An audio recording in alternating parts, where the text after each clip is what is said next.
Welcome to Layer Zero. Layer Zero is a podcast of unscripted conversations with the people that make up the Ethereum community. Crypto is built by code, but is composed by people, and each individual member of the crypto community has their own story to tell. Cypherpunks understood that the code they write impacts the people that use it, and Layer Zero focuses on the people behind the code, because Ethereum is people all the way down, and it always has been. Lately, these shows have really not actually resonated with that intro, so I'm considering redoing that intro, but that's a conversation for a later time. Today on the show, I'm having Anthony Gustin, and this is the podcast that I've been teasing about on crypto Twitter, all about food production, the decentralization of our food production, carbohydrates, and what we need to do about it. Now, if you are expecting an episode where David and his guests just rant on carbohydrates and nutrition, this is not that. This is, I think, one of the most informative, educational podcasts that I've ever produced on this show, and also it's critical information for you to know. The decentralization of our food production is something that we must do in order to live on this planet for more than the next 50 or 100 years or so. This is a code red, this is a fire alarm, and Anthony helps me tell the story as to what the hell is going on with our highly centralized, highly fragile, systemically risky state of food production. And there are, one of the cool things I'm actually really proud of on this episode is there are a number of words that we use in the crypto space that we carry over to talk about this conversation. Centralization versus decentralization, fragility versus anti-fragility, scalability of systems, cultural diversity, and not just culture as in music and arts and literature, but culture and cultural diversity of a biosphere. We also talk about just debt and how we have the Federal Reserve with a bunch of debt on its balance sheet, and our soil has a debt to pay with a lack of nutrients in it. We do a very fun and creative job of carrying over a lot of the parallels and the themes that you've been listening to on the Bankless podcast for the past 6, 8, 10 months, and applying them to this world of regenerative agriculture. And so, while it's a little bit weird, it's why is this crypto podcast, Bankless, doing this thing on regenerative agriculture? It's because these same patterns exist. And so hopefully you've been learning about these themes on Bankless that we've been pounding into your head. And now we can take a step back and take these themes into a different corner of the globe and apply them in a new way. And we can learn to refine what it means to be decentralized. We can learn to refine what it means to be anti-fragile, and we can take some of these lessons and apply it to a new industry. And hopefully you can go from 0 to 60 about the world of food production, because it's really important. Food production is really important. We joke on Bankless that if we can recreate the money and if we can recreate the financial system, there are so many positive downstream effects as to what we can do for the world. The same thing applies with food.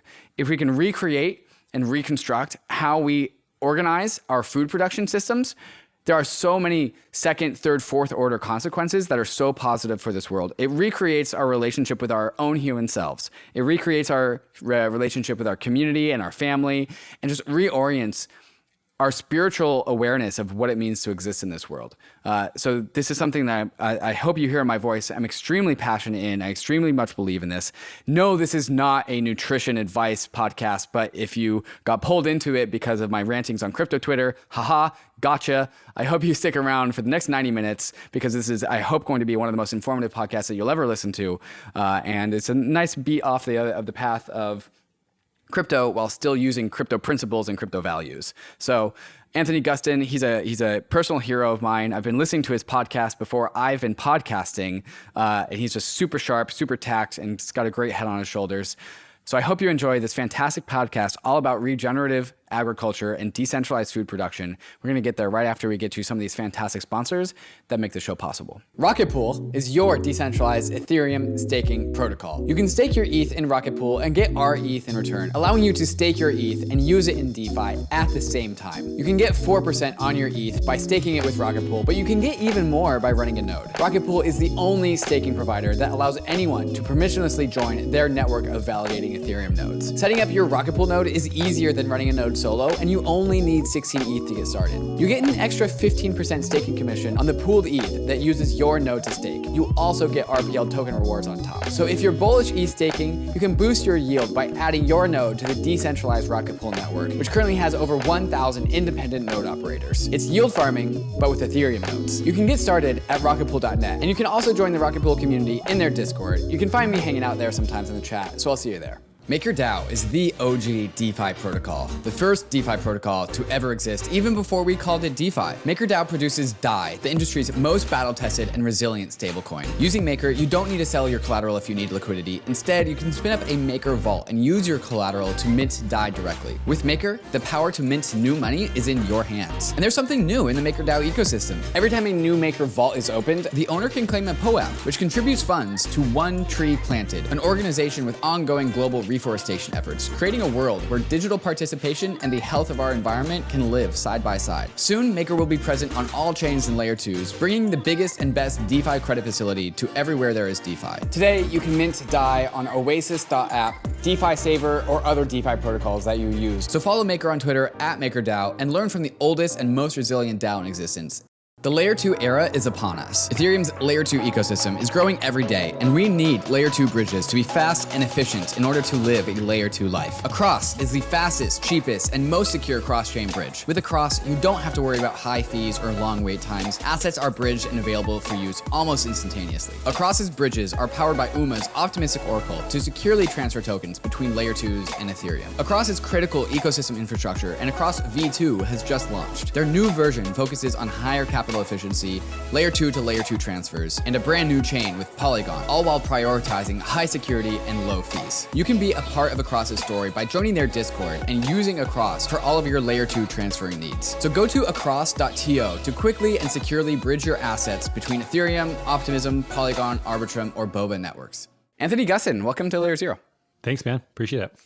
So listeners won't know this because they are just being blindsided by my food tirades on Twitter, but there's actually a ton of context and backstory to this. Part of that backstory is I started relentlessly listening to podcasts, and one of them was your podcast way back in the day. When I learned about podcasts through the lens of like nutrition and keto and good physical movement, and it was one of yours was the first podcast I started listening to. So I have to thank you for getting me into the world of podcasting. And it's actually quite an honor to have you on my podcast so many years later. Well, the honor is mine, man, to have you listen to my show in the first place and then to be in yours. Well, okay. So here's why I'm having actually, can you give a little bit of a background on yourself? Like, what's your educational background and what do you do? And just who are you for the listeners? Yeah. I don't know how the hell to even do this anymore, so I'll start just very simple. I grew up super fat and sick in the Midwest, became a functional medicine clinician, got my doctorate in chiropractic and master's in sports rehab, did a bunch of functional medicine work, then went into online world and figured out that you could use the internet to actually help people instead of in person. So then launched a bunch of e-com health-based brands, Quip Foods, Perfect Keto, a bunch of other stuff, then switched more into investing and advising, and now I'm a small farmer. So I don't really know how to concisely have that make sense anymore, but that's the easiest thing I can do. Yes, but for one big theme, and if you could zoom out and just focus on one theme, your podcast has gone through a couple of rebrands, but now it's what is the name? Something Health. The Natural State. Natural State podcast. Yeah. And would you say that that's a good summary of the theme of your career trajectory? Yeah, I think it's just the investigation of why are humans so sick and how do we fix that? And I think it started with humans and then it has transitioned now into so many other things. I mean, it was physical health first, and then it was, oh man, our emotional health is messed up. Our spiritual health is messed up. The planet's ecological health is messed up. Like so many indicators of health globally, universally are just completely destroyed. And the more I dig into it, the more it's obvious how many common threads there are.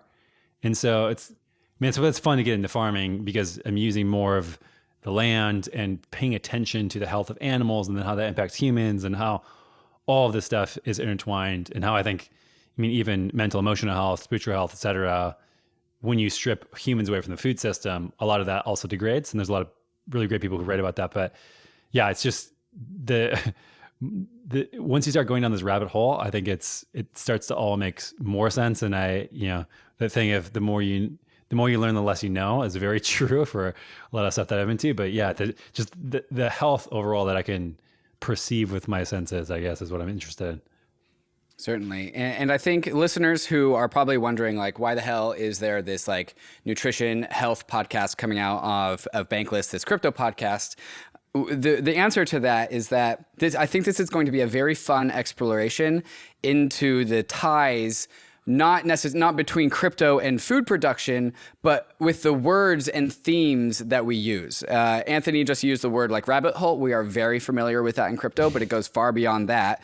We're going to talk about the decentralization of our food production and where the centralization of our food production has created a lot of significant second order consequences that are bad. We might also use the word scale. How do we scale this effort? And overall, I think you're going to find that there's a pretty strong mapping of some of the concepts in crypto to some of the solutions that are also broken about our current food system. Like our banking and financial system is not the only broken part about this world. There are many other broken parts about this world. And while many in the crypto industry are, like myself, are maximally bullish on, well, if we can fix crypto, we can fix so many other things in the world. Well, Anthony is going down that same rabbit hole, if you will, but saying like, well, if we can fix our food and our mental health and so much other things, you can fix so much else about the world. So while the concept of food and nutrition and health is completely divergent from crypto and finance, the structures here are actually the same. And that's what I want listeners to walk away with at the end of this episode, saying, oh, I learned something about a completely different industry, but the patterns are still there. The patterns are still the same. Anthony, do you think we can do this journey together? Let's do it, man. I'm ready. All right, so let's start with the current state of things, the problem statement. Our current food production is highly centralized. Can you illustrate just like the centralized nature of our food production, and what are the consequences of this design that we have in the world? I mean, I guess to illustrate it, I would ask the listener out there, and no judgment to your listeners, I'm sure they're all amazing people, but how many of you know the soil which your food came from? Mm-hmm. Have you seen it? Have you seen where the food grows, whether that's plants, animals, or even packaged food? Everything comes from the ground at some point. Do you know where that comes from? The chances are that comes from an enormous multinational corporation that, whether it's plants, animals, packaged food, whatever it is, that is beholden to their shareholders to make a profit on you eating food. They don't have your health interests, and they don't have any sort of connection to the food system for you. It's just about making money. And it's not like it's, a bunch of different places doing this. We're talking about a handful of multinational corporations, and that's it. And so the centralization of food in the food system, in my mind, comes down to a few big corporations and them trying to make profit off you. That's it. Mm-hmm. So it boils down to just... Of that. I mean, there's so many problems which that leads to, but that's at least like the core root of it is that, I mean, I tweeted this a couple of weeks ago that the problem with our food industry is that it's an industry. There's some things that I think make sense from maybe some centralization and maybe some oversight, regulation, et cetera, and some that I don't think that should be the case. And one of those is our food system and what we consume as humans. And so this really just boils down to, as all things do, just raw human incentives. And we see the same problem, like perhaps playing out in the healthcare industry. Pick your industry, like the Web 2, social media, Facebook, Instagram industry. There are human wants and desires and needs, and then there are corporate shareholder interests, and those things diverge and they create a bunch of problems. And because like you layer on a bunch of hyper-competitive capitalism, the winners start to like snowball, and all of a sudden we have these incentives that are highly divergent from the actual what we would desire to see manifested in the world based on our human values. Would you agree with that? That's 100% correct. Okay, so can we talk about the perils of centralization in our food supply, like and our food production? What is the food products that come out of these centralized manufacturers, and how are those products divergent from what they otherwise would have been in a more natural state, if you will? Yeah, so people give me a lot of shit because I talk about the plant-based industry quite a lot and use them as an example of how the food industry is pretty messed up. And the reason is because they give me more material to work with and they give me more examples. We saw this a long time ago with, and again, we have these big corporations, we have these big institutions, the government, namely American Heart Association, American Diabetic Association, et cetera. that make up the decision of, they tell us what is healthy to eat, and then they sell us the food, and they have all the marketing money to put all the stuff out there. So they have all the money, they have all the information, they have all the credibility, they have all the distribution. This is not good for our health. And when it comes down to it, all of the food industry is centralized. And I also think that factory farming, from a meat perspective, animal race perspective, is also abhorrent, and we shouldn't support that. And we'll get into that in a second. But when it comes down to it, the ultra processed food is by far and away the worst thing for human health. And this is the stuff that's been engineered by food scientists, again, these massive corporations, to be as addictive as possible, using the cheapest ingredients, so that way they can make the most money. So you're a repeat buyer, they have most margin, and on the cycle goes. Meat doesn't have that much margin. That's why, yes, the conditions are awful, because the same thing, the incentives for price lead to really poor animal conditions. By the end of the day, it's still far healthier food. Yes, there's ethical problems with it. Yes, there's a lot of ecological problems. Yes, it's not the healthiest food, because there's other examples, regenerative models, which I'm sure we'll get to later in the episode. But overall, these fake food alternatives are what are destroying your health at large. And I think the most, when you think about centralized food, it's possible.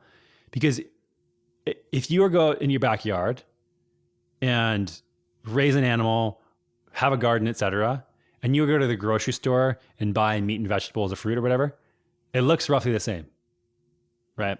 So even if the distribution and manufacturing of all that stuff is centralized, it's not leading to as many problems, relatively speaking, because you can still make that at home. But when the food becomes such that only a multi-billion-dollar company can make complex supply chains that run across the world, and these huge elaborate factories with ultra expensive machinery that cost crazy amount of money and have complex systems with parts from all over the world, distribution, fossil fuels that run all of this stuff. Now you're making things in these, again, huge multinational corporation factories that we call food.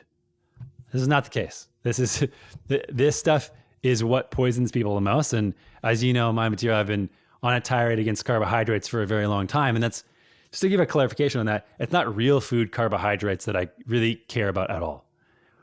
If you eat real food carbohydrates, again, stuff that you can grow, stuff that you can pick off of a tree, a fruit. I grew melons yesterday, I ate them. I have a garden here with melons in them. Awesome. Potatoes, whatever, I don't really care. It's the super processed foods that, again, can only happen in an ultra centralized sort of dynamic that come out that poison the entire system. They're terrible for the environment. They're terrible for our health.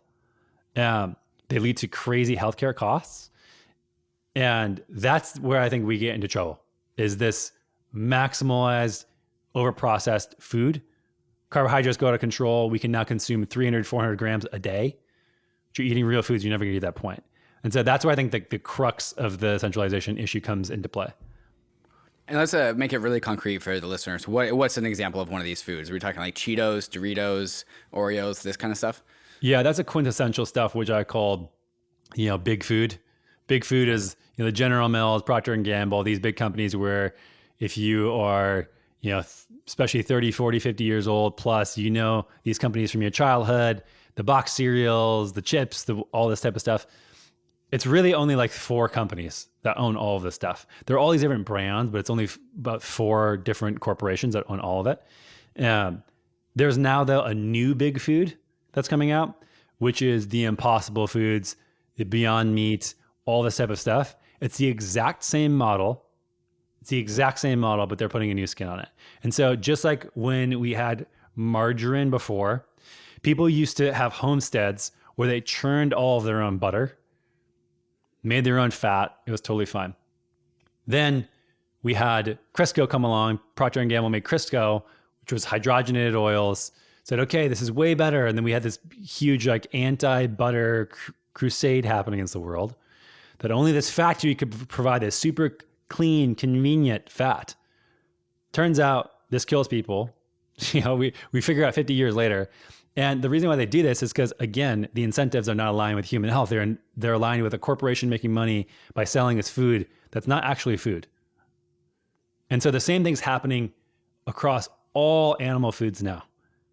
There are fake meats, fake beef, fake burgers, fake chicken nuggets, fake shrimp, fake fish, fake eggs, fake milk, fake butter. And it's the exact same thing we had when we had margarine, which was stuff that you cannot make on your own. If you did not have a lab and a factory, you can't make this shit. Can we talk about where does this incentive come from? Like, why is it more economic to produce all of these fake foods than it is to get the real foods? Like, I'm assuming their cost of production is lower. Is there a common denominator as to the ingredients that goes into all of these fake foods that make these foods more economically viable than the real foods? Yeah, I mean, the biggest thing is that they are nutritionally poor but energy dense. And the way that this is done is typically by, the old version was super high fructose corn syrups, things like that. So you take these enormous monocrops. So you plant either seeds or other sugar containing things, sugar cane, corn, etc., in these enormous fields. And you have huge combines, which are giant tractors that go through and harvest these things. And you have factories. Can you define monocrop? Yeah, monocrop is a very large swath of land that's planted in one type of plant. That's it. There's one crop. So in nature, diversity is resilience. And the same thing, I think, across any sort of system, diversity breeds resilience. And so when you put something in a monocrop, this is why we've had to now increase year over year pesticide use, fertilizer use, et cetera. The one crop growing in a huge area, monocrops don't exist anywhere in the world. Yet we do this. We centralize all the food intake. We centralize the crop into a huge farm only grows thousands of acres of corn or soybeans or sugarcane. It's terrible for the environment. Then that gets extracted and then turned into these ingredients that are super cheap because they're done at scale. A lot of times these are, subsidized by the government, which that's another huge long story. But then those are made into cheap ingredients, sugars and seed oils, which when combined are pretty much the most toxic thing a human can consume. And there's a couple of words that you use there. Monocrop, one crop for a wide swath of land is very fragile. And I'm going to put these into crypto words and say centralization puts everything into one sort of system, and that makes it very fragile. Whereas the inverse, biodiversity, is robustness. It's anti-fragility. And I'll translate like diversity into decentralization, where there is no top-down coordination of these systems. There is just bottom-up auto-organization of nature, making it highly robust, highly anti-fragile, and also misaligned with corporate shareholder profits, which is why they kill the decentralization and add a centralized system in that place. And actually, I do want to go next right into government lobbying, because when we talk about the banking system, highly centralized banking system stays entrenched and incumbent largely because of government regulation. And so can you take us through that same parallel through the food industry and talk about how it's kind of been able to support its own business model through government lobbying and regulation? Yeah, I mean, how government has screwed up the food system is a very long, probably several books long, many documentaries long. But I mean, the biggest thing is getting into and incentivizing farmers to grow certain crops or not grow certain crops. That's, I think, one of the biggest problems. I think the other really big one is demonizing certain foods. So the recommendation of certain foods. So when we come out with things like the food pyramid, now it's the My Plate, people actually pay attention to these things. And so over the last 50 years, for example, we've eaten more grains, we've eaten more vegetable oils, which are recommended. Which are these, again, you can't eat these things on your own. You can't grow all this stuff on your own. We have eaten less animal products, and it's been catastrophic. And so these two things are the most important. But I think one of the things that our government has screwed up the most, which I think is a mirror for our financial policy, is we've exported this type of thinking to the rest of the world. And so there's been countless communities in self-sustaining civilizations, tribes, etc., all around the world that we go and we think, oh, these people, they're impoverished. They don't have much. Let's give them our nutrition. We hook them on our shitty oils, flours, sugars. They forget within a generation how to make their own food. Then they're now beholden on this, again, centralized food system exported from the US. It sounds a lot like the path of the US dollar. Yes. I mean, to me, it's the same exact thing. You strip away all independence of these sovereign communities and hook them on something that they didn't ask for. Mm-hmm. And then the whole system's crumbling under them. I mean, it's insane. Mm-hmm. One of the tinfoil conspiracies that I have is that the corn industry is one of the most heavily subsidized industries that exists, to my knowledge. And basically, we have manufactured corn, like what's it called when you tinker with the evolution of a species? GMO. Yeah, we've created this corn that is optimized to produce high fructose corn syrup. High fructose corn syrup being extremely addictive and like lighting up the same centers of your brain that like heroin and cocaine do. But now it's in our food. It's like 9 out of 10 aisles in a grocery store is filled with box stuff that has high fructose corn syrup in it. And it also happens to be the most heavily subsidized industry that the government subsidizes. And it's also one of our biggest exports to the rest of the world. So we have this like pseudo drug that we have this very centralized food production and big food manufacturing all of this stuff, doing like research as to like which flavor is most desirable by the consumer. And you know, all happens to have high fructose corn syrup in it. And then it's not only the opiate that we consume internally, but it's also the opiate that we produce and send it externally. And so we just like we have the United States economy and the globe just addicted to the US dollar and addicted to like free, cheap money. We also have a globe that's addicted to cheap, subsidized, highly addictive carbohydrates, which, as you've alluded to, like are fake food. You can't grow them in your own backyard. It doesn't resemble any of the good carbohydrates like out of fruit or like something like that we're familiar with. And so these parallels between like getting the world financial system addicted to cheap money seems to run directly with getting the whole financial system addicted to cheap calories. Does that resonate with you too? Yeah, I mean, and it's a house of cards that we continue to build. I mean, all this stuff with centralization across the board is very few people are winning, and it's screwing the entire population. I don't know if that's how you view it overall, the whole financial system. Yeah, but that's how I see it with everywhere else that I look where I see it. Mm-hmm.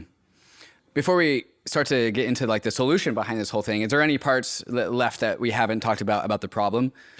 What's left to talk about the problems of this whole state of food in the globe? Yeah, I think that we talked about the problem of ultra-processed foods. I think that's very obvious to a lot of people, but I think that there's a lot of harm when you centralize a lot of other things in both animal and plant agriculture. If people are eating real food even, the centralization of food has led to overall the disconnection of humans and their food system. And I think that severing has led to a lot of weird assumptions and obsessions, especially with people who, are vegan. And again, some of your listeners are vegans. I'm sure they're great people, but overall, there's an argument generally that death is bad. And we saw this with COVID. Everyone was so afraid of dying.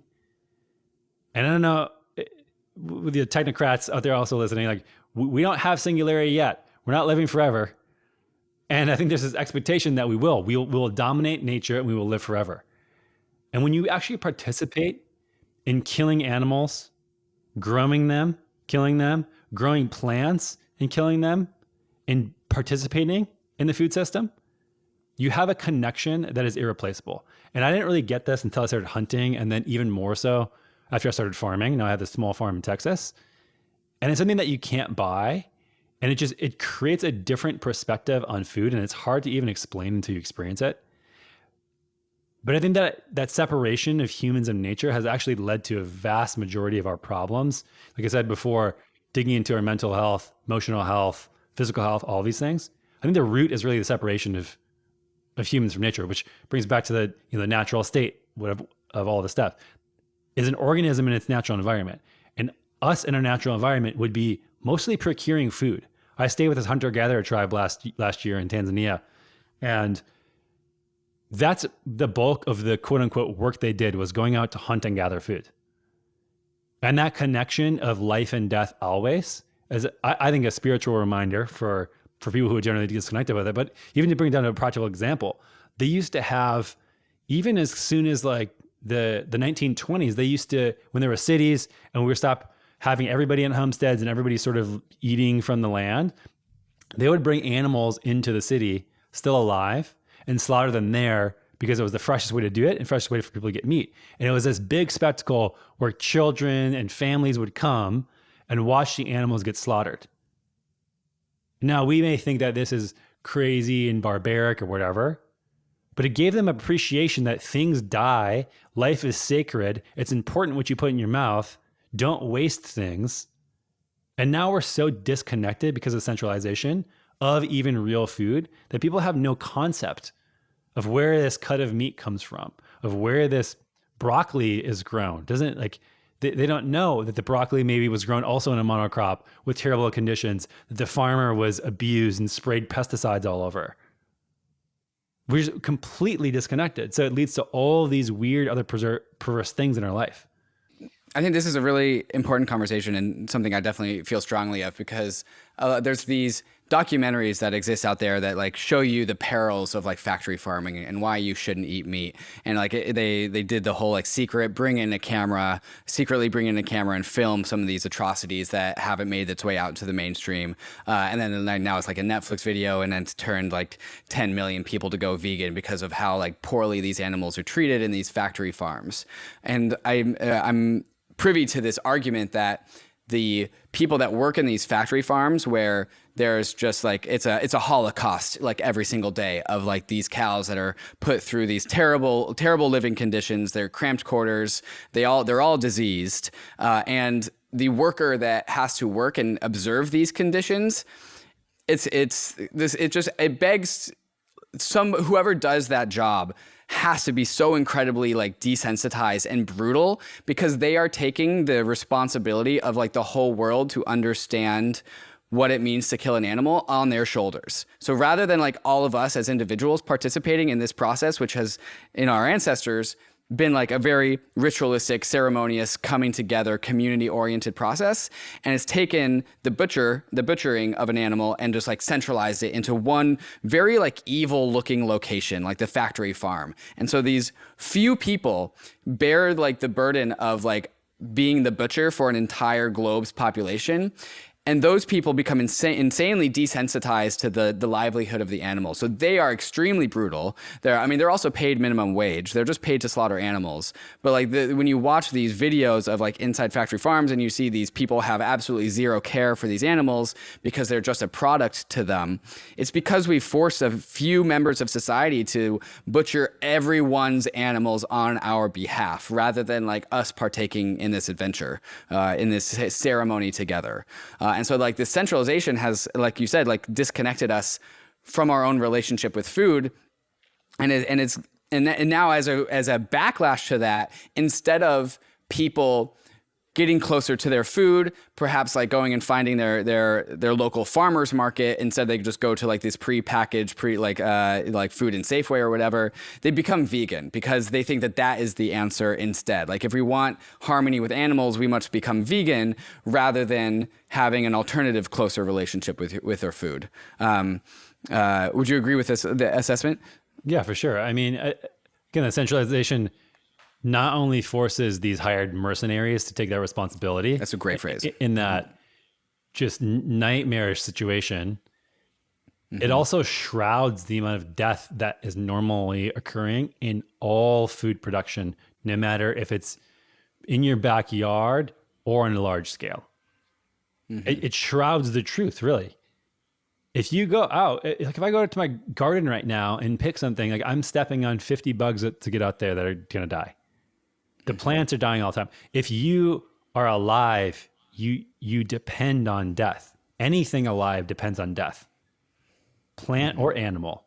And generally speaking, most of the plant production requires far more death than animal production, even the centralized factory farming, which a lot of people don't like to understand this. But when you account for the amount of death on a monocrop system, like we talked about before, there's so many snakes and rabbits and gophers and bugs and all these things get crushed through when these fields are harvested, that when you're looking at raw death, I mean, all that stuff is wiped clean. And when you see these fields, you see more of a void than you see an active thing that's living that's going to die. And I think that that's the contrast, again, with the centralization, that like it hides the truth, which again, like if people just participated in like killing an animal, especially, is not an easy thing. I've done it a decent amount now. And I don't think it's ever something that I don't take ultra seriously, and understanding that a living thing needs to die for me to be alive. It's a very important thing to go through. And I think that if more people could participate with it, we wouldn't have the stigma we have now about it, which would again lead to people to this false narrative that somehow being vegan allows them some free pass ethically, which it just factually does not. Right.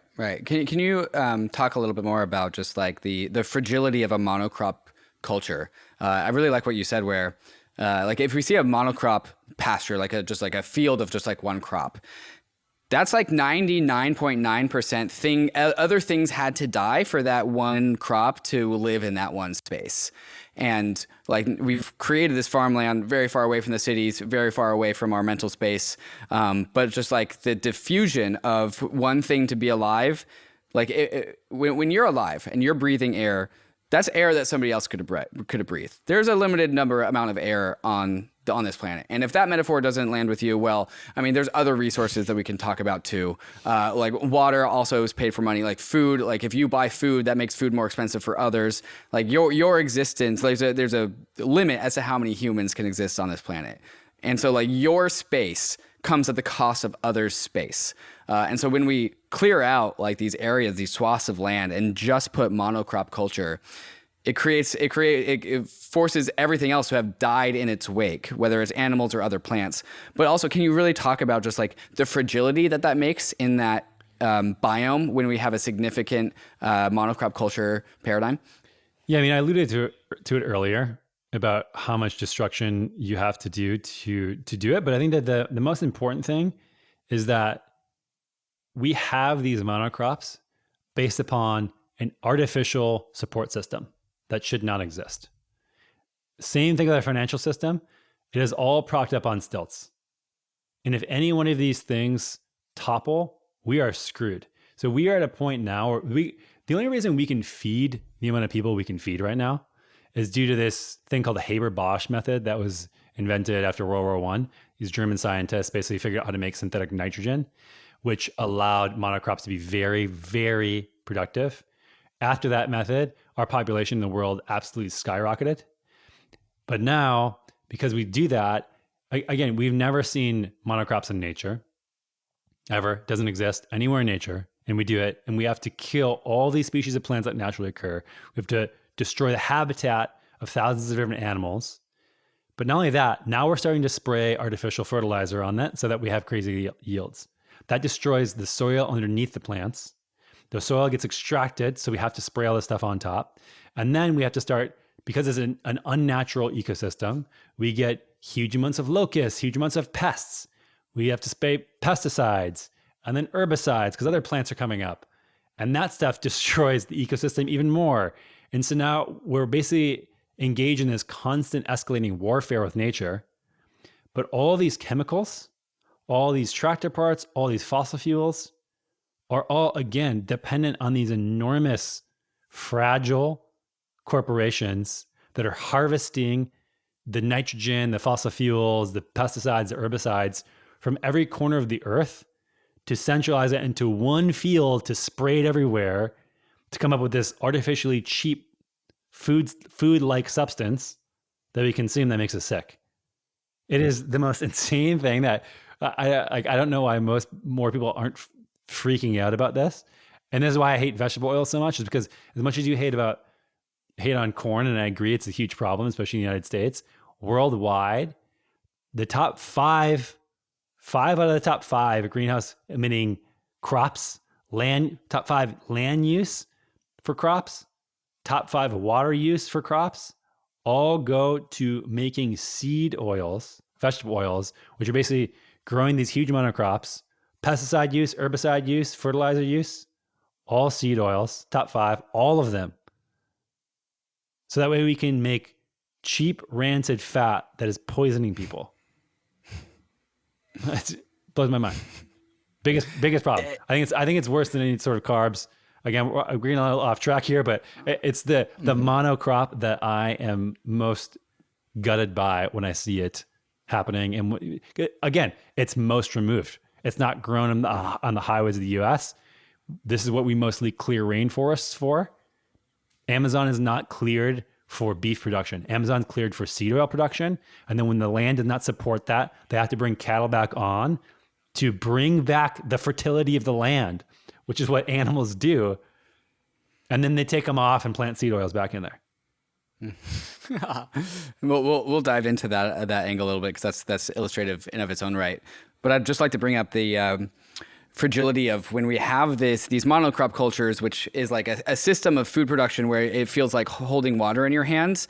Like if you have these monocrop cultures, first you have to prevent all other future plants from growing there. So you got to de-weed it.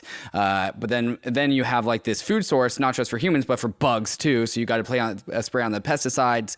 And like you said, it's this escalating like arms race to protect this monocrop culture from nature, because it's like this temporary like order where the easy state of the universe is entropy. This is like fake order. Like monocrops are just fake order, and we have to like keep on making this order structured and not fall into disarray and fall into nature. And then, like you said, that alludes to like we need to have all these supply chains that are shipping all of these pesticides and other goods to help keep this monocrop state of agriculture alive and working. And as we all know, in the last year and a half or so, our supply chains have really broken down. And you've talked about these fragile companies, but we also have fragile like supply chains and nation state relationships. Mm-hmm. And when we have this state of like global monocrop culture food production, along with geopolitical instability, all of a sudden, like not just parts of our food production become fragile, the whole damn thing becomes fragile. So this is actually like a national security issue. This is a global population food sustainability issue. Do you fear of a world where like all of a sudden like the whole system breaks down because our supply chains break down and we literally cannot produce the food in our systems in the way that we do today anymore? It's not a mistake that I am now on a farm. Oh, God, scary. Yeah. This has been a well thought out thing. Like, okay, well, I mean, I'm just lucky that my interests also align with my doomsday scenario. And it's not a matter of if, in my mind, it's a matter of when. And maybe it's in 500 years. Maybe it's in 50 years. Maybe it's in 5 years. I don't know. But the machine we have cranking right now is inherently not sustainable. It is nowhere even close to sustainable. It is intensely extractive and intensely destructive. And again, what I said earlier, does anyone know where the actual food comes from? The soil? The soil quality is degrading so rapidly because of most of these monocrops, which is what all the plant-based people actually depend on to survive, and what we're exporting to all these other foreign countries to help them survive. So our population is dependent on all these cheap calories to survive, not to thrive, but to survive. That is going to crumble eventually. Like we are not in a path to figure out a way to do this. There's no fermented food. There's no lab grown thing that's going to save us. All of those are extractive processes.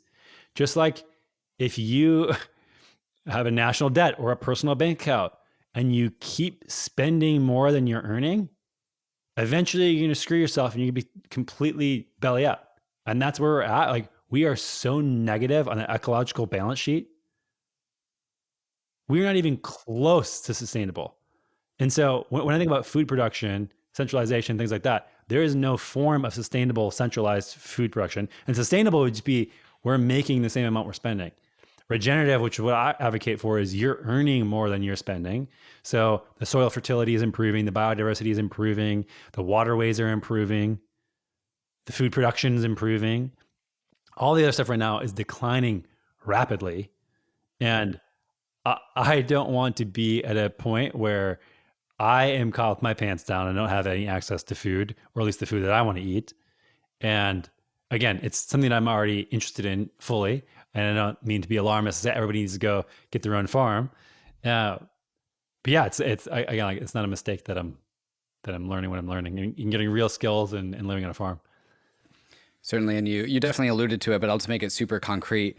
The federal bank in the United States has an enormous amount of debt. The central government of the United States has an enormous amount of debt. We cannot pay it back. Therefore, we're about to go through this currency crisis on a global scale. And I think you're drawing the metaphor of you can apply that same thing that Bankless has been talking about in all of our last 5 macro episodes, that we are going to have to come to terms with our debt by inflating our currency. At least we have that escape valve. With our food production, if you're telling me that there is we have a debt to the soil, as in we have pulled out all the nutrients of our soil and replaced it with poison of pesticides and et cetera, that is not something that we have an escape valve for like we do our US dollar currency. That is something that is going to have to come to a head. And so it doesn't sound like this is Anthony, what is the probability of this? 20%, 40%, 60%? This sounds like this is an inevitability based on our current paradigm of food production. Is that correct? Yeah, it is. There's a term in agriculture called carrying capacity. Mm-hmm. So for example, if I have 100 acres, I maybe have 10 cattle and they're totally fine. Ecosystem's good. 15, yeah, maybe they're still good. If I go to 20, those 20 cattle are going to survive for a while, but they're eventually going to eat too much of the ecosystem, because a natural ecosystem is a finite resource. You cannot make more of it randomly if you just want to, even though we think we can right now, because we don't like to think of any sort of limits to the world anymore. And then what happens is those 20 cattle now, instead of 10 crushing it, living as they would, now there's not enough resources for even 5. And so now the population plummets to below 5. Mm-hmm. And then the grass starts growing back, and then we start getting back to 10. And there's always this balancing act in nature. You see it with wolf and deer populations, and we wiped out all the wolves, and now the deer are going crazy. And there's this ebb and flow always. And then when the deer get too much, then they start eating too many plants, and then those plants go down, and the population balances out. And I think humans we're past that point. We're up to the 20 cattle range, where we're consuming too much of our environment in a finite thing. The levee hasn't broken yet, but I think it will, due to a lot of calculations that I've read and that I've done myself around rough estimation. Again, we're propping this all up due to artificial means of artificial fertilizer, extracting. Again, this is a finite resource. We cannot continue to extract things without putting them back. Mm-hmm. And we're not putting them back. Mm-hmm. So yeah, unfortunately it's a matter of when, not if. Let's get perhaps, unless there's any other angles of this conversation we haven't tapped into yet, let me know if there is, but should we perhaps move this conversation to the putting it back part of this conversation? Yeah. I mean, it's the most important thing. And to be fair, I don't think that it's going to be tomorrow the food system collapses and 3 billion people die in the next week sort of thing. Mm-hmm. I think it'll likely be over hundreds of years, but it's a challenging thing when you think about solutions as a segue to that I try to think about and balance all the time, is you essentially have to play these 2 games. One is try to get us off all of these things. But if you do that, you go from 20 cattle to 5, and then you have to build back up. And I think that it's going to be a very painful thing. If we stop, for example, if we stopped all the seed oils, if we stopped all the high fructose corn syrup, if we did all these things that I think that from the surface seem like a good idea, it would be pretty awful for a lot of the world. Or you can say okay, well, let's not do that because that's very harmful. Let's keep building the population. And then maybe we go to 40 cattle and then plummet to 1. And that's way more violent. And so it's okay, either way, it's like the worst trolley problem of all time. Right. And so I don't think there's any good solutions, to be fair, but it's something that I'm always thinking about personally. And yeah, just, I know it doesn't sound very optimistic. That's just where my brain's at. But again, not to think about it in like terms of good or bad, but just we see this in nature all the time. And it just is a thing that happens in nature. And humans just haven't gone through it in our sort of like history that we know of in our like modern global civilization. But we've gone into it in the past, probably thousands of times with hunter-gatherer tribes where they've overhunted an area that, you know, grew to 500 members and then had to die down to 100 members. And then it's sort of ebb and flow always through history. And I think we're just at that point where we've contracted and we're going to go back. But yeah, I'm hopeful for a lot of really cool things that are in the works of basically how to start. You know, there's no going back. There's, as much as I, you know, think people idealize hunter-gatherer tribes. Like I said, I stayed with one last year for a couple of weeks. It's a crazy experience. There's no going back to living like hunter-gatherers. I think that assumption is insane. It's more like I get excited for how are we moving forward and how are we really evolving and changing through this process and learning and coming up with like new, amazing things to implement. And so that's what I'm excited about. You talked about how we could keep going on this path and we could go up to like 40 cattle when the carrying capacity is like only 10. But if we got that far, it would crash even further. Again, just to keep on putting this into metaphors that we've been using on Bankless, this very much sounds like the Fed trying to have a soft landing, for example, with their monetary policy. If we keep on, they let inflation get too hot too long, and then now, or excuse me, they kept on allowing for free money, loose money to get to be rampant for too long, and then all of a sudden inflation showed up, and now they have to turn on the interest rates, and then all of a sudden, like because we were too hot for too long, and the interest rates come, all of a sudden we crash. And the idea is that if that had happened, if that goes on for too long, it would send us into a depression. If it goes on for a little bit too long, it goes into recession, and if it goes on for just the amount of right amount of time, you end up at a soft landing. And so, like, hopefully, we can create a soft landing with a new paradigm of food production. So let's go ahead and get into that. That's the second half of this conversation, which is the optimistic side, the path forward, the path through. Is not necessarily a painful, a happy path. It's perhaps a little bit of a painful path, but on the other side of this, it is an optimistic one. Anthony, maybe you could guide us as to where this conversation should start with regenerative agriculture and like sustainable food production. Yeah. So again, sort of defined these terms earlier as extractive is 99.9% of what we're living in. Vegetable, produce production, fruit production, nuts and seeds, animals, processed food, everything is extractive. And I think there's a small outlier that is sustainable. Basically, it's the same sort of ins versus outs. And then you have regenerative, which is you're putting more into the bank account than you're spending. So you sort of restore things, which is, honestly, if we sustain things where they are right now, I still think we're sort of off the cliff. And we need to, like, if we sustain debt and we're in the red, that's not good. Like, do you want your bank account in a negative balance? Do you just want a bunch of credit card debt? Of course not. Do you want a bunch of federal debt? No. We need to like at least get to break even and then try to start getting ahead and like saving a little bit and having some reservoirs. And that's where I think we need to be focusing. That's why I think even sustainable permaculture, things like that are not really great models. And so when people talk about plant-based stuff and we need to do this for the environment, things like that, the reality is, and this is why I'm doing all this stuff on my farm. I have a bunch of produce that I actually am not even interested in eating just because I want to experience what's the best possible way I can grow these things. And generally in agriculture, you have inputs and you have outputs. It's really that simple. And so can an ecosystem like survive? Like, can I grow on my farm things without any external inputs? And what has the most amount of inputs versus outputs? And it seems to me so far, and I've scoured many books, researchers, et cetera, that plant production, most vegetables actually, are the most resource intensive things possible. And people go, what are you talking about? I heard, that meat and all this stuff. And there's this report out of whatever, and we can get all that stuff. What's generally not talked about is the longevity of these things and what's required. So for example, you cannot grow produce, especially in Texas, that doesn't have incredible fertile soil and a lot of water. The fertile soil needs to be you need to have animals for that fertile soil. And we don't put animals back on the land, the soil fertility collapses and you can't grow anything.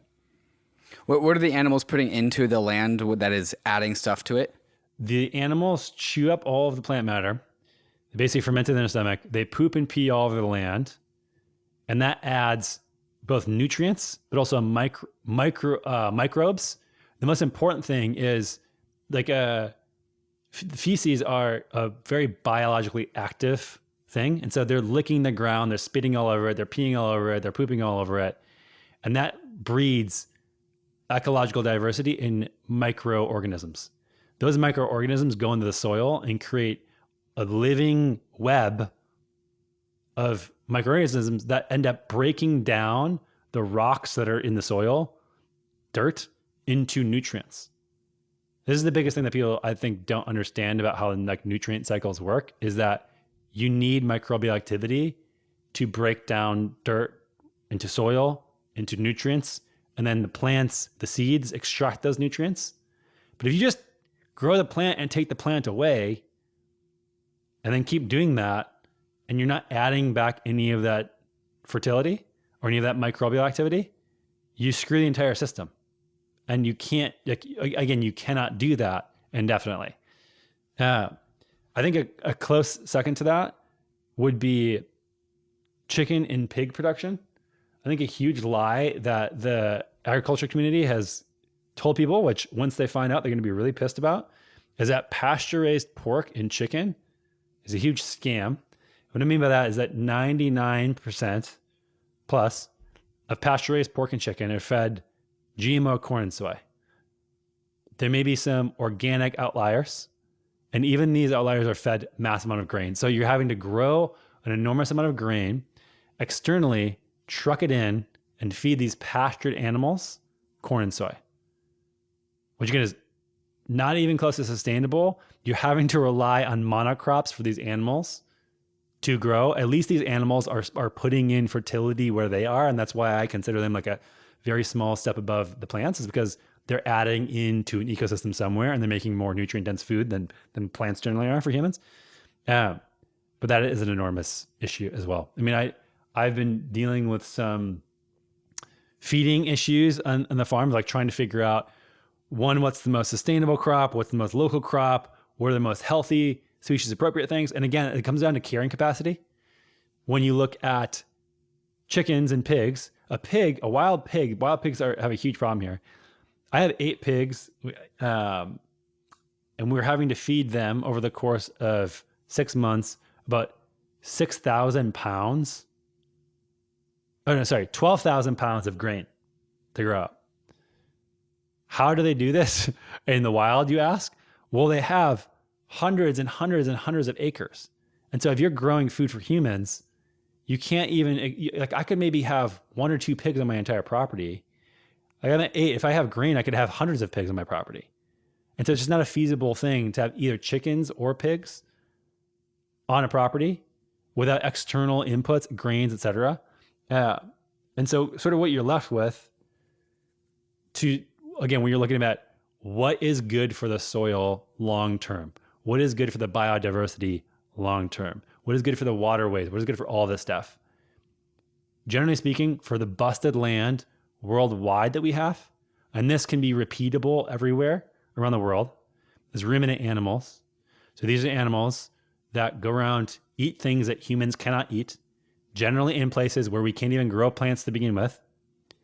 And then their presence there, rotating them around, like how nature would have pushed them around with predators, leads to reclamation of the busted ecosystem. For every ruminant you bring on a property, 7 species minimum are thought to then re-enter.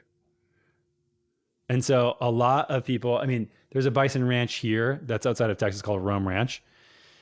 And I've seen them now over the last 5 years, just more and more action. Their entire property has changed into this oasis. It was this dead land when they got it. And I think they're like a year into it when I first started visiting there. And now they're 6 years in, and it's been 5 years since I first been there. There are like countless species of birds that they hadn't seen before. There's insects, butterflies, snakes, beetles, all these things. Even when we got our pigs here, and again, this is a system where, again, they're bringing in fertility. It's grain-fed, yes. I looked into when I first got them the first week. I saw so many types of things that I had never seen in our property before. Beetles, worms, snakes, etc. around these animals. Like life begets life. And this is the thing, again, when you're planting these huge monocrops, animals are meant to be in large herds. Plants are not meant to be in large monocrops. And so we can grow hundreds, thousands of bison at a time, hundreds, thousands of ruminants. They are herd animals. They're meant to be in enormous pods. And that brings ecological diversity. It builds the soil carbon. For every 1% of soil organic matter that you add, which again can only be done with animals, it only goes negative with any sort of plant material you do. If you're growing vegetables, soil organic matter goes down. With animals, it goes up. And for every 1% per acre, you store an additional 20,000 gallons of water.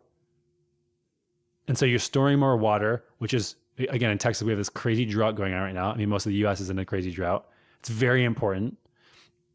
You restore the ecosystem. You grow grass way more. Even if you pull a chicken tractor, again, this is not even ruminant stuff. Chicken tractor is something where you have pasture-raised chickens in this little pen and you move it every day. I've had friends where I go see it, and there's a very clear difference between where the chickens were and where the chickens weren't. The grass is like 5 times higher in green the entire season. Where it's not, it's basically a barren little wasteland.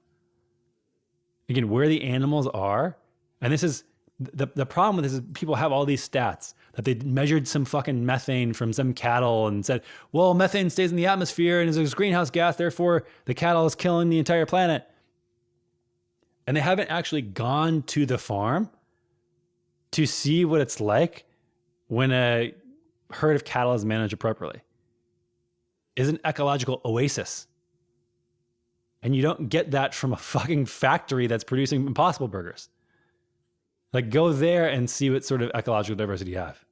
You have humans in massive buildings burning fossil fuels. That's it. The Brave browser is the user-first browser for the Web3 internet, with over 60 million monthly active users. And inside the Brave browser, you'll find the Brave wallet, the secure multi-chain crypto wallet built right into the browser. Web3 is freedom from big tech and Wall Street, more control and better privacy, but there's a weak point in Web3, your crypto wallet. And most crypto wallets are browser extensions, which can easily be spoofed. But the Brave wallet is different. No extensions are required, which gives Brave browser an extra level of security versus other wallets. Brave wallet is your secure passport for the possibilities of Web3 and supports multiple chains, including Ethereum and Solana. You can even buy crypto directly inside the wallet with Ramp. And of course, you can store, send, and swap your crypto assets, manage your NFTs, and connect to other wallets and DeFi apps. So whether you're new to crypto or you're a seasoned pro, it's time to ditch those risky extensions, and it's time to switch to the Brave wallet. Download Brave at brave.com/bankless and click the wallet icon to get started. ARBITRUM is an Ethereum layer 2 scaling solution that is going to completely change how we use DeFi and NFTs. Some of the coolest new NFT collections have chosen ARBITRUM as their home, while DeFi protocols continue to see increased liquidity and usage. You can now bridge straight into ARBITRUM from more than 10 different exchanges, including Binance, FTX, Huobi, and Crypto.com. Once on ARBITRUM, you'll enjoy fast transactions with cheap fees, allowing you to explore new frontiers of the crypto universe. New to ARBITRUM, for a limited time, you can get ARBITRUM NFTs designed by the famous artists Ratwell and Sugoi for joining the ARBITRUM Odyssey. The Odyssey is an 8-week-long event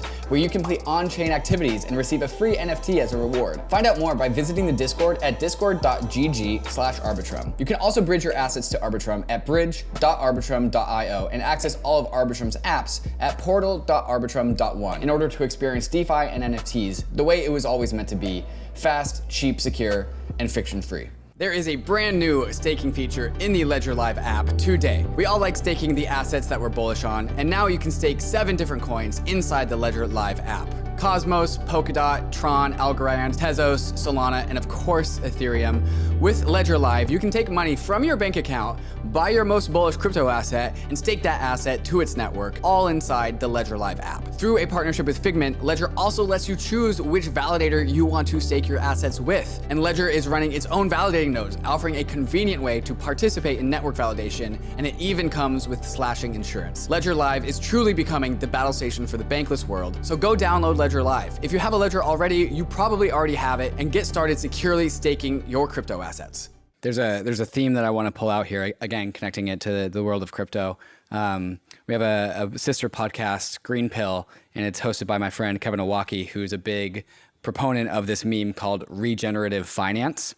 And it's all about making financial structures that are regenerative, right? They feed back into themselves. There's a loop of regeneration that allows for sustainability and inclusion and diversity in the participants. And it's like this thing that he sees the pattern for, hasn't yet been able to like meme this thing into existence, but it's definitely working on it.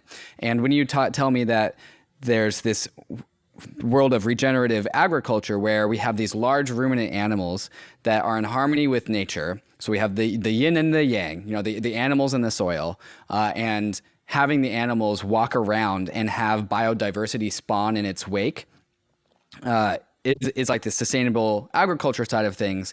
And there's this thing that I've been obsessed with in the world of crypto is I'm obsessed with crypto culture. And I think if we layer on regenerative finance, we layer on like the ability for artists to create NFTs, and those NFTs be able to have feedback loops inside of their own economies. We get to spawn new culture because of all this new art that we're able to finance. And we have this financial system that is regenerative, that can create actual human culture in its wake, right? And this culture works twice. So culture, arts, performance of human intellectual achievement regarded collectively, custom art, social institutions, the word culture that people are familiar with. It also means to maintain tissue cells, bacteria, organisms in conditions suitable for growth. And so we have this world of regenerative crypto economics, regenerative finance, trying to create human culture and make human culture more economically viable so we can have a flourishing of crypto culture. And then we also have regenerative agriculture, where we're trying to create a harmony with nature, and we're trying to establish a back and forth conversation between plants and animals to have a self-sustaining agricultural system that allows culture diversity in the wake of these like large ruminant animals to hopefully restore a lot of our broken ecology that we've created over the last 50, 100 years.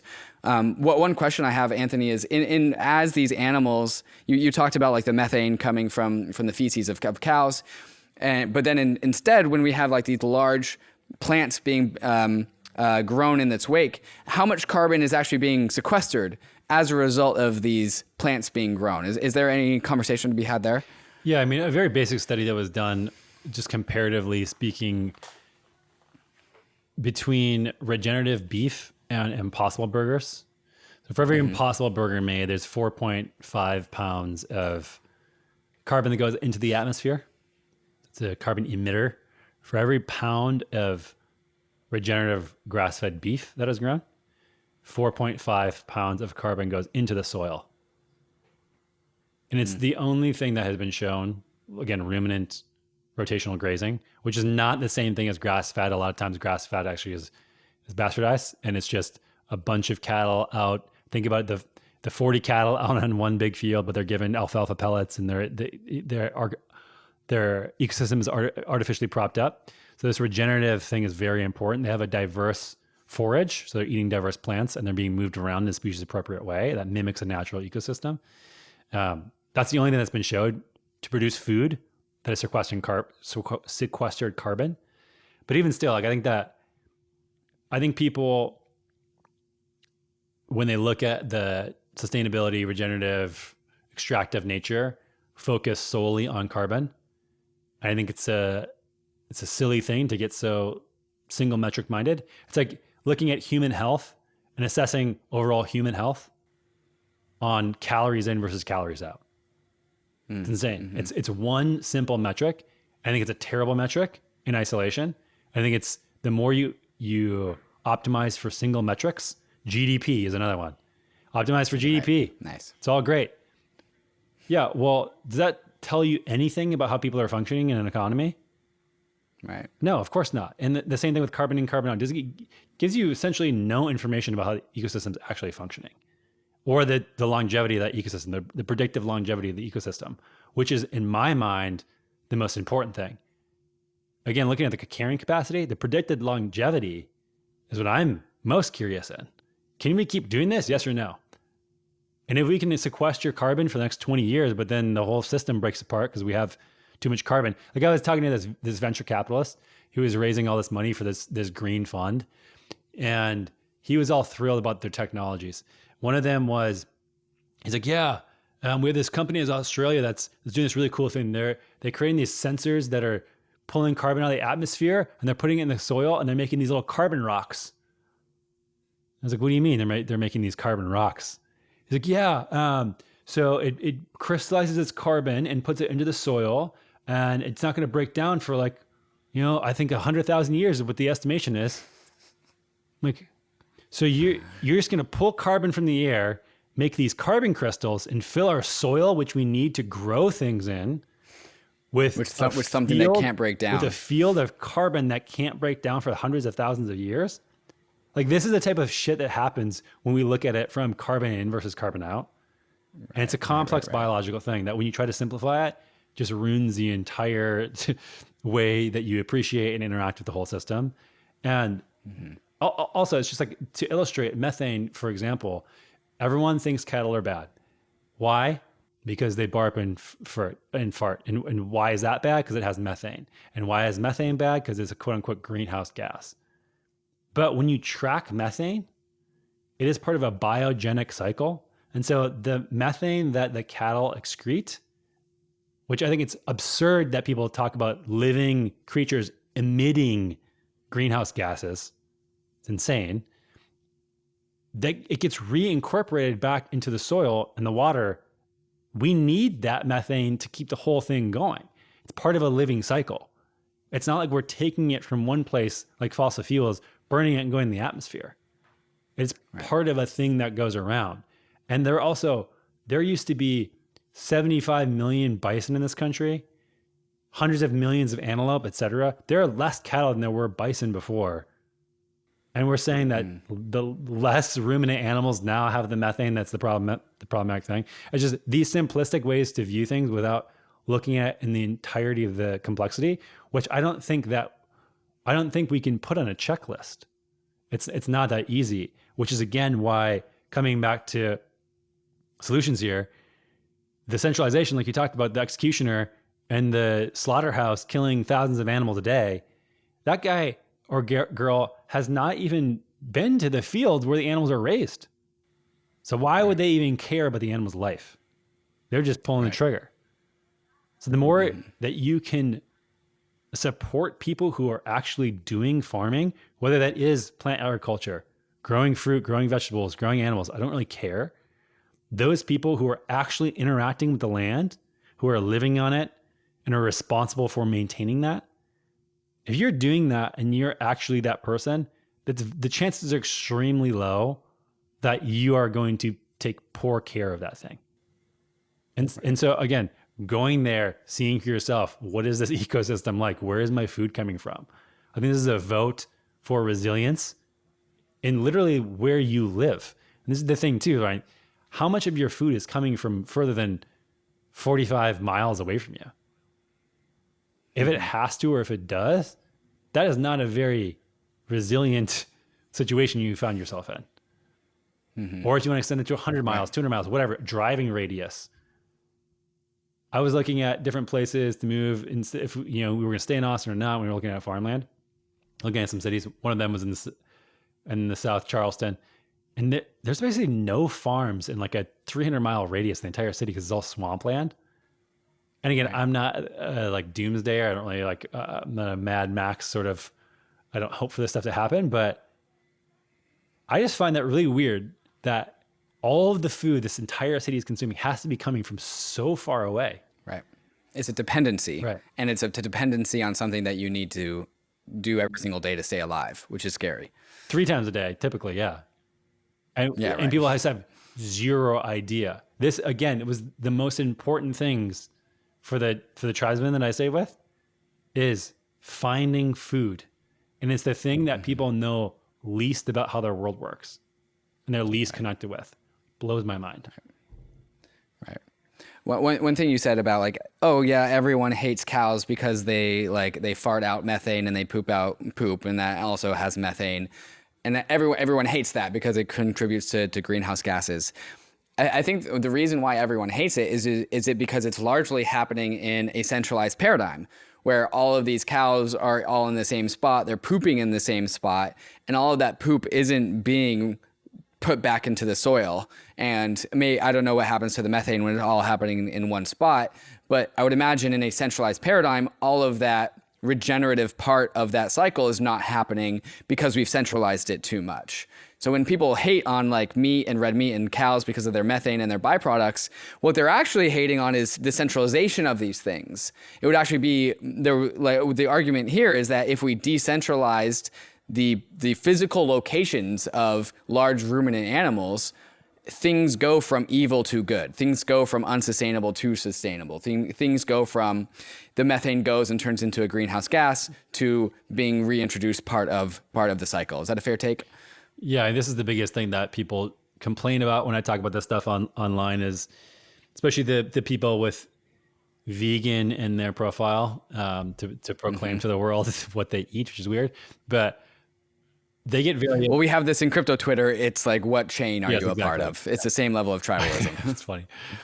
They get very mad because they say, well, there's this factory farming stuff and blah, blah, blah. You should eat plants instead. But again, talking about my experience as a literal farmer doing the best I can in all these systems and researching the best I can do. If you go from eating factory farm meat to eating plants, you're leaving out eating the regenerative animal, which is an option, which is a total option for most people where they're at. They can look up, actually built a free resource for this. It's near home. Just go to groundworkcollective.com actually, if you want to find. We ported in like 2,500 farms in the US that have regenerative standards to them. And there's other regenerative farm finders. But 99% of people can drive within, a couple hundred miles and find some farm doing this. Yes, it can be expensive for what it is right now. But if you buy for a half or a whole cattle or split it with friends, it's actually much cheaper than even the commodity stuff that you can get, the processed food, the plants, the feedlot beef. If you go buy direct from your farmer and buy the whole animal and have that relationship, they'll throw in stuff for free. They'll give you discounts. It's remarkable when you actually have a community and know the person that you're buying your food from and know where your food's grown, how different it is and how much easier it actually becomes.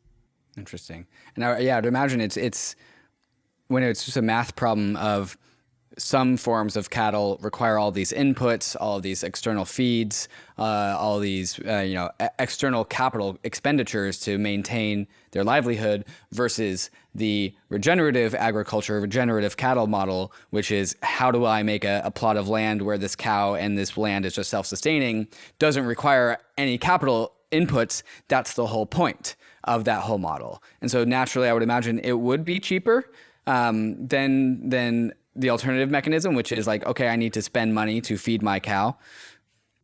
Yeah. I mean, this is the thing too it's interesting about animal agriculture versus plant agriculture, especially when you're talking about like doing things the quote unquote right way. If you're doing plant agriculture where you're doing no-till, which means you're not devastating the soil. So what happens with these monocrop fields is that every year once the crop's done, tractor goes through, cuts all the plant matter down, and then scrapes and digs through the soil so they can plant again. Well, when you scrape through, again, I told you that soil is a living thing, tons of all this microorganism. When you scrape the green stuff off the top of that soil and you expose that soil to the sunlight and the UV light, it kills all life, all microbial life in the soil, and basically kills the soil. And then you plant back into that. And so if you're doing production, especially in what's called a no-till way, which is the way I recommend people to look for if they're buying a lot of produce, no-till, which means they're just planting straight into the ground. It's harder because you have to read all this stuff, but it's a very linear input to output from a human labor perspective. So if I have one garden bed versus 10 garden beds, that's 10 times the amount of work for me as a human. If I have one cow or 10 cows or 100 cows, it's the same amount of work. It scales exponentially for labor. So same thing with chickens. Like I have 20 chickens right now, getting the systems down. All I have to do basically is give them some feed, give them some water, and take the eggs. That same scale works from 0 chickens to about 200 chickens of collecting the eggs and all that type of stuff. So it takes about the same amount of time. But if I quadrupled or 10x my garden space, that'd be 10x more time for me, 10x more resources. Whereas the animals, it's all exponential, which is a very interesting thing because it's more feasible in my mind. Well, one thing you said that I have a question on is just how sustainable is this when we talk about just like a geographic area question, where you talked about how it's you had like these pigs and they require acres and acres and acres of land space in order to be sustainable. If we scale this model of sustainable regenerative agriculture out to the whole entire population of 8 billion people, do we have enough physical area on this planet to sustain the entire population using this model? Well, this is where I think it comes back to what I'm excited about is we don't really know. And I think we're starting to figure out really interesting things. So for example, the carrying capacity thing, we currently see cattle as, in some places it's like one animal unit is what you call cattle per acre. Well, we're finding out that if you do it in and that's been known for all of like animal husbandry time. It turns out if you do rotational grazing in some places, you can 4 to 6x that. We didn't know about that. And so using old calculations, maybe we're like, oh yeah, we're screwed. But we're starting to find out these new models in different regions that are really interesting. And I would say even if we can't, it's worth trying to figure it out. Because again, look at this soft landing thing. If we can only feed 4 billion people in a regenerative / sustainable way, that's going to be much better than if we say, oh, screw it, we can't feed those people and we can only feed 500 million people eventually because we collapsed our entire ecosystem. And sort of like, I'm not even convinced right now that we have enough clean water for the world to drink clean water and not to get sick on. Does that mean that we shouldn't try to still drink clean water and to improve the capacity of filtered water? No. Let's continue to do that. And so I don't think about the scalability of it per se. I think about how can you, with context, replicate what you're doing in one place and another place. Because this is the thing about nature.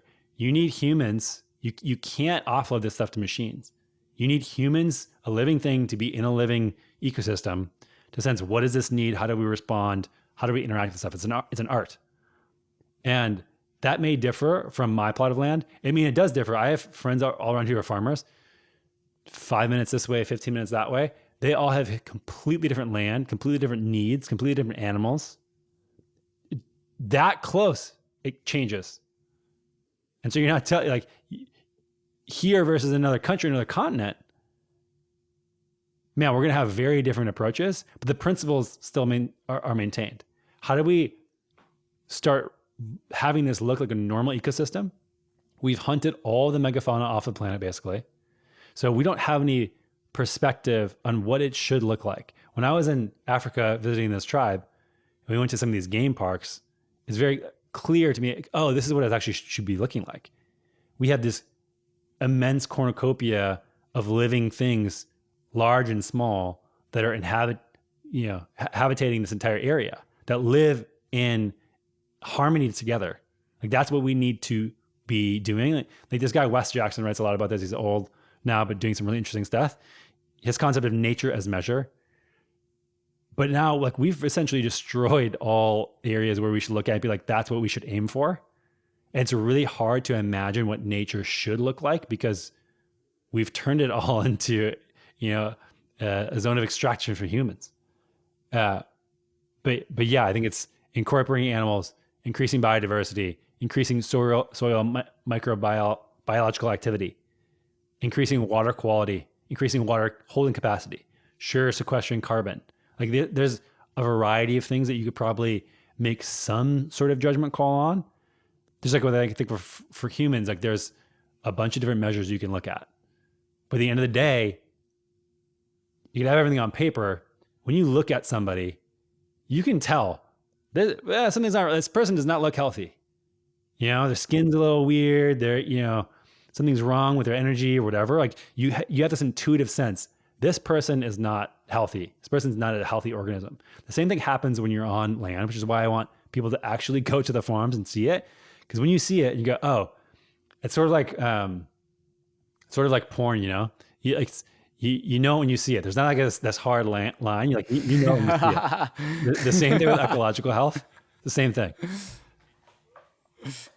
Okay, so let's talk about scaling this out to the whole world. You just laid out a bunch of principles.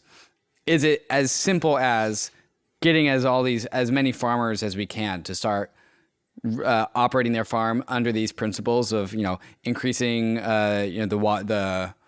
I can't remember the term, like how much water a land can hold, increasing the biodiversity, et cetera, et cetera. Is the formula for producing a world that is sustainable and regenerative as simple as getting all these farmers to follow along on these same regenerative principles? Or is there like a more coherent, like direct strategy for scaling this whole like revolution out to the whole world?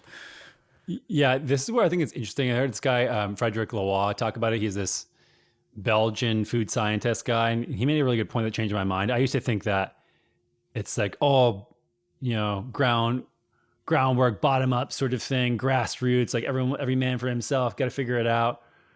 He made a good point though, that sort of top down centralized things are not always bad. In this case, like having some sort of communication or organization level at top where people can share learnings and figure it out. And be like, hey, these are the general things that we're finding are working here. Now you try it there. And some sort of system, I think would be helpful. Again, it's not going to be able to be like, hey, what worked for me in Central Texas is going to work for you in Mozambique or in Costa Rica or in India. Like, it does not work that way. Again, I told you, somebody 5 minutes away, their land's completely different. Like, how the hell could it work for somebody across the world? And so I think it's about getting people back on land and actually being intentional about this stuff, which I think is the most important thing we need to solve is land access.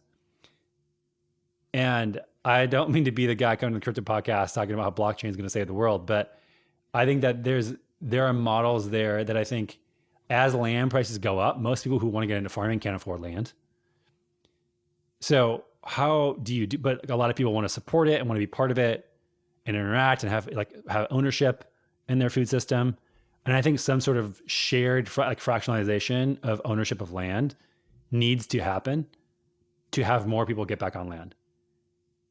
Bill Gates is now the largest farmland owner in the United States. That's an enormous problem. Do you think that he owns all that land because of he understands a little bit of what we're talking about here and all of a sudden like knows that land will be super scarce in the future?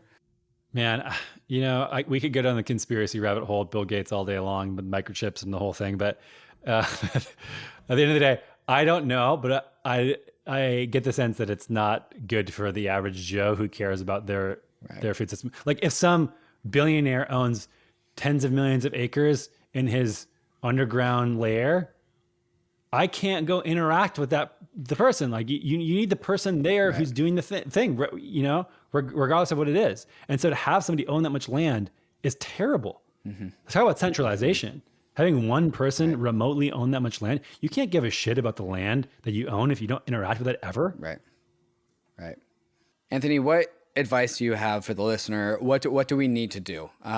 So like, and let's start from like the easiest actionable advice, which is what food can people buy that doesn't interrupt their like day-to-day behaviors? Because if it does, they're not going to do it. So like what's the easiest, lowest hanging fruit that people need to do to help be a part of this movement? Yeah. So I think about like what you not do and what should you do, and what you should not do is buy anything with a seed oil in it. again, for the ramifications in your health. Can we define seed oils? Yeah, Seed oils, and just let's make that super obvious. Any oil that doesn't come from a large fruit that you can actually squeeze fat out of. So with avocados, olives, palm, coconut, these are things that you can squeeze fat out of. Like you can literally squeeze it and fat will come out. Seed oils are just growing these seeds in massive monocrops that we talked about earlier. And we press these seeds and have to use harsh chemicals and high heat and all this weird machinery to extract the stuff out of it. Then we deodorize it so you can't tell it's rancid.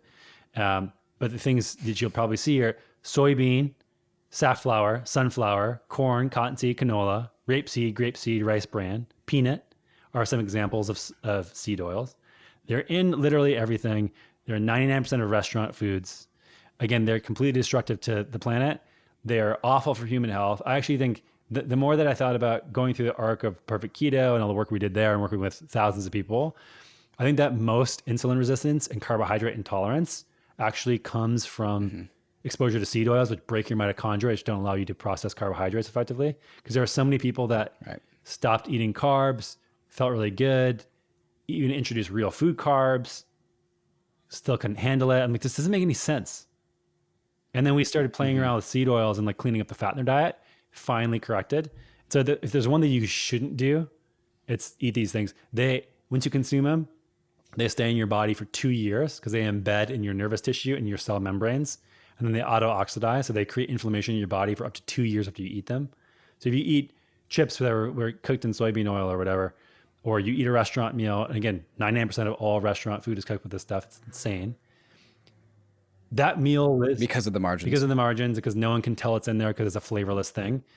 That meal lives in you and causes inflammation for 2 years, which is absurd. So if there's one thing you should not do, it's that. And then refined carbs, I think, are second to that. But the easiest thing to do to not even think about what should I avoid is just buy as much local food as possible, have the relationship with the farmer, go to the farmer's market, go to that website that I said earlier at groundworkcollective.com, use a farm finder or whatever farm finder you want, go visit a farm because no farmer anywhere can make a seed oil. Like you're not going to go to a farmer's market and see a bottle of like artisanal canola oil. It's an impossibility. So it just filters out everything. And you go, okay, great. I can know where my food comes in and I have a relationship with the person who's grown my food. Like that's, in my mind, solves 95% of any worry about what should I eat? How much should I eat? Whatever. Like it'll give you seasonal foods. It'll put you into ketosis in the winter, likely. Like you'll get some swings in and out of carbs versus not carbs, protein levels or not. And I think it's just like a really easy way to think about nutrition.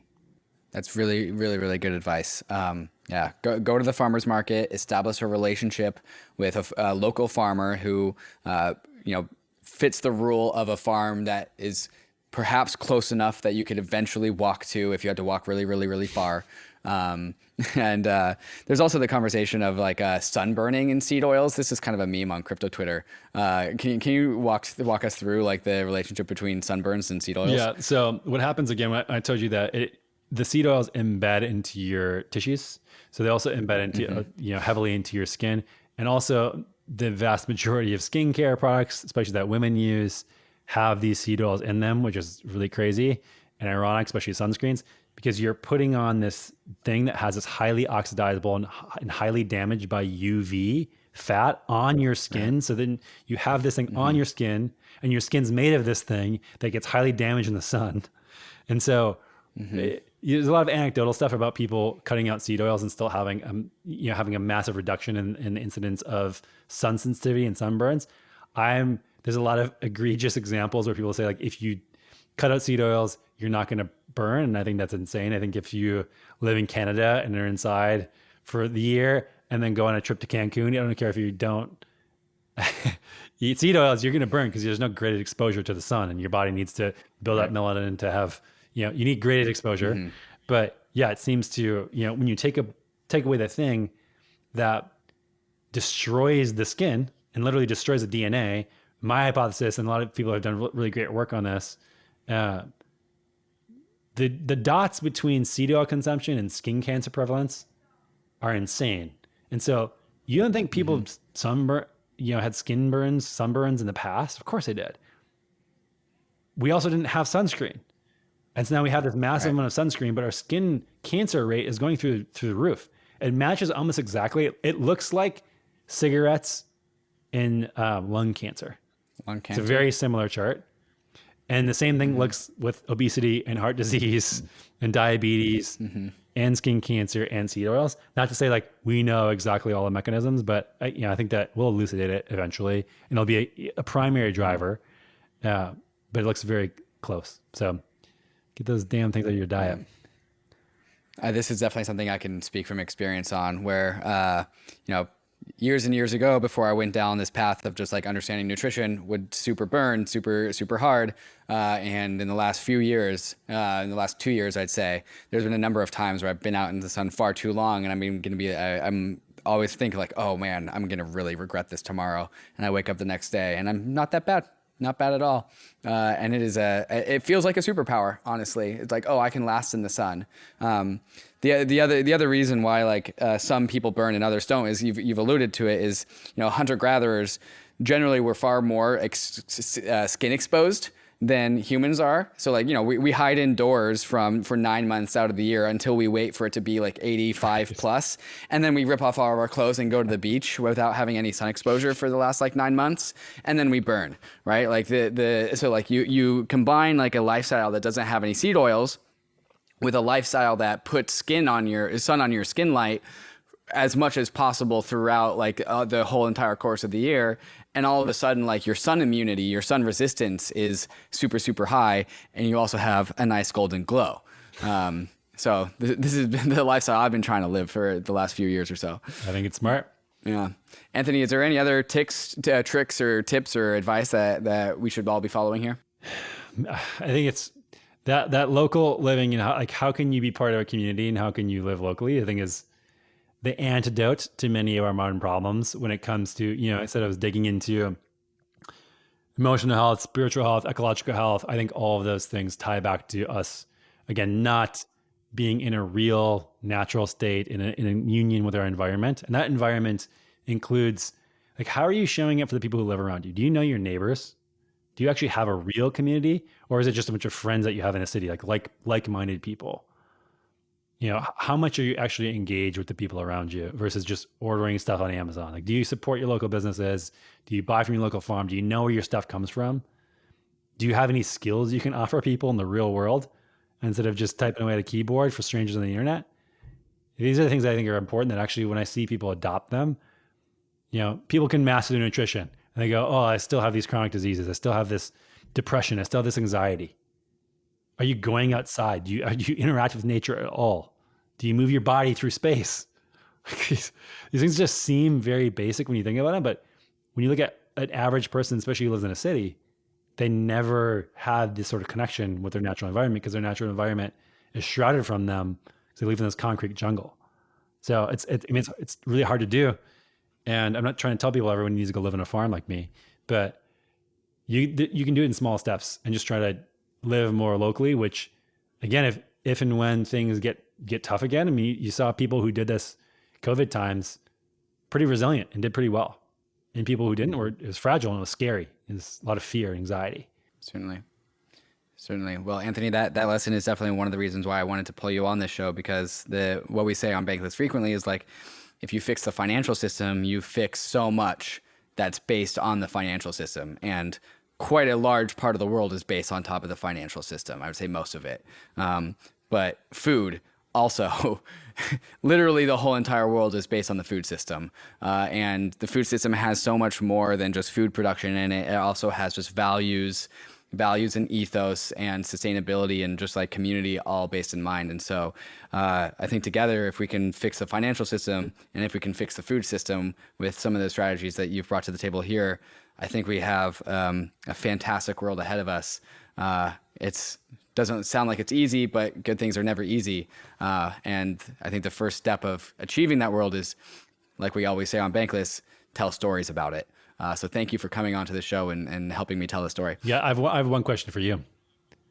Sure. How do we, if we take down the financial system or rework it or whatever, how do we get away from this world where we have these corporations extracting all this profit and thus not having any incentive to actually take care of the human population? Like how do you imagine a reworked financial system incentivized properly for the food system, if any? Yeah.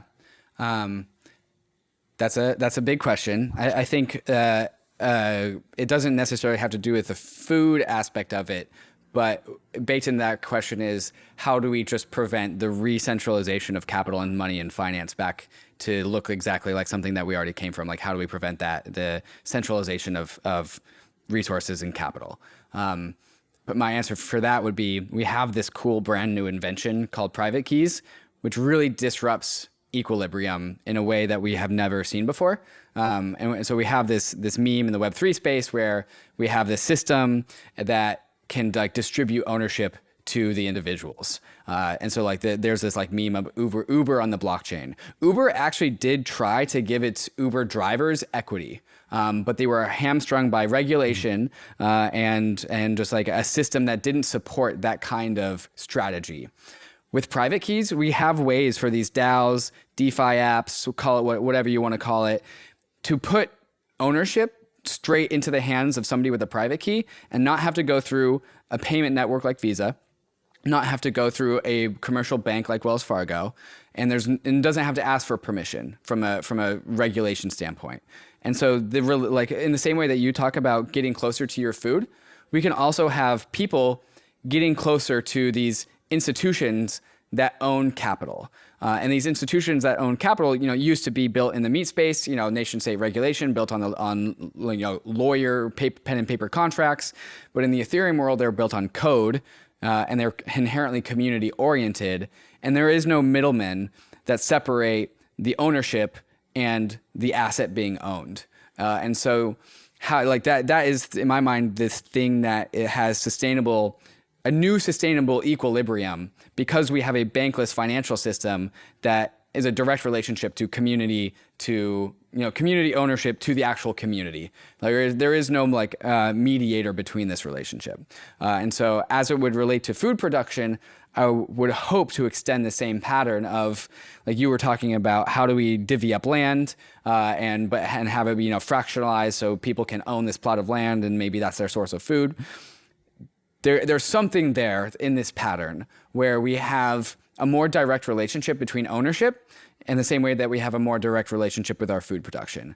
It's a little bit like, step one, invent a blockchain. Step one, put private keys into everyone, or step two, put private keys into everyone else's hands. Step three, inform everyone about sustainable regenerative agriculture. Step 4, ?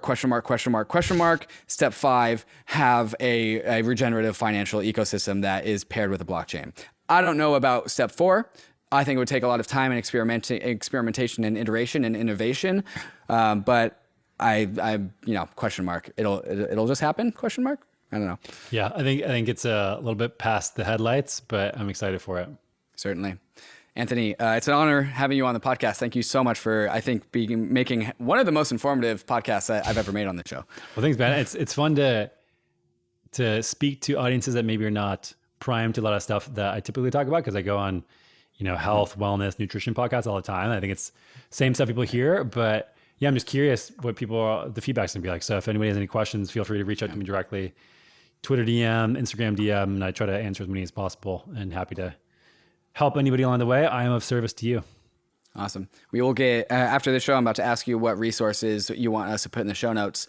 So listeners, Anthony's answer will be in the show notes. It'll be his Twitter, some of the websites he's mentioned, and some other things. Anthony, on that note of a new community, I think like I said, the parallels between like money, finance, crypto, decentralization, anti-fragility, I really think that will help it land with a lot of people and hopefully point a lot of new people to this very, very important cause.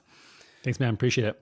Hey, we hope you enjoyed the video. If you did, head over to Bankless HQ right now to develop your crypto investing skills and learn how to free yourself from banks and gain your financial independence.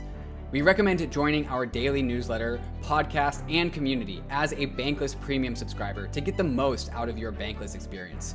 You'll get access to our market analysis, our alpha leaks, and exclusive content, and even the Bankless token for airdrops, raffles, and unlocks. If you're interested in crypto, the Bankless community is where you want to be. Click the link in the description to become a Bankless premium subscriber today. Also, don't forget to subscribe to the channel for in-depth interviews with industry leaders, Ask Me Anythings, and weekly roll-ups where we summarize the week in crypto and other fantastic content. Thanks everyone for watching and being on the journey as we build out the Bankless Nation.